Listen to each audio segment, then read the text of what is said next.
זה ג'מאל, וזה שחר. שחר פרידמן.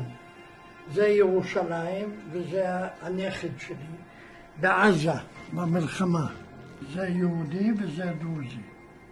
שג'מאל בשביעי לחודש נקרא ג'מאל, הוא סרן מ"פ בצנחנים, הוא בשביעי לחודש נפרד מאיתנו עם כל הציוד וירד לעוטף בעזה, כי הוא טלפן ואמר לי ולאבא, אבא, מה שאתם יודעים לא מה שאני רואה, יש פה שואה ואנחנו צריכים ללחם להחזיר את הכבוד לעם היהודי, ואני לא שווה ליהודי. זה בושה וחרפה למנהיגות שהנכד שלי ו10 לוחמים נתנו את חייהם למען מדינת היהודים, למען הקיום, למען שנשאר ביחד. ביחד זה כוח. הנכד שלי נלחם כמו אריה, והוא היה ראשון בכל קרב ברצועת עזה, יחד עם הקשר שלו, שהראית לך, שחר.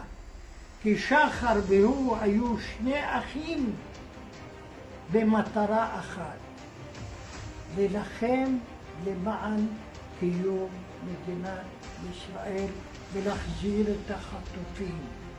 אנחנו צריכים ללחם, להחזיר את החטופים ולהחזיר את הכבוד ולהחזיר את כל המתיישבים לבתיהם, ושנהיה מדינה חזקה, מדינת ישראל, מדינת היהודים, מדינה שמכבדת את תושביה ויכבדו את העדה הזאת. עוד פעם אני חוזר, הדם של ג'מאל, אני נפרדתי ממנו כגיבור ועטפתי אותו בידיים שבא עם ארון.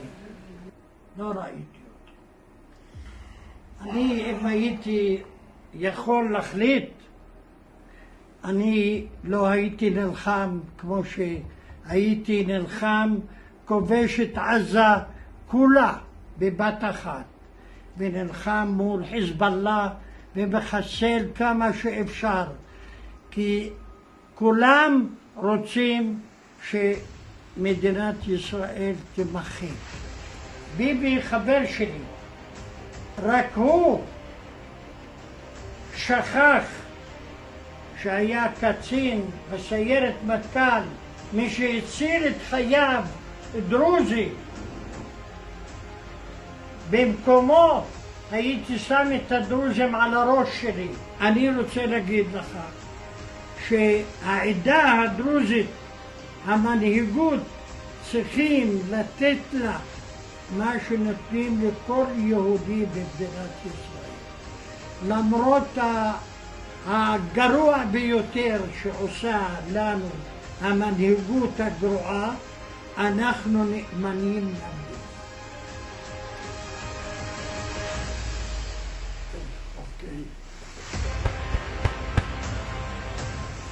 Thank you. Thank you.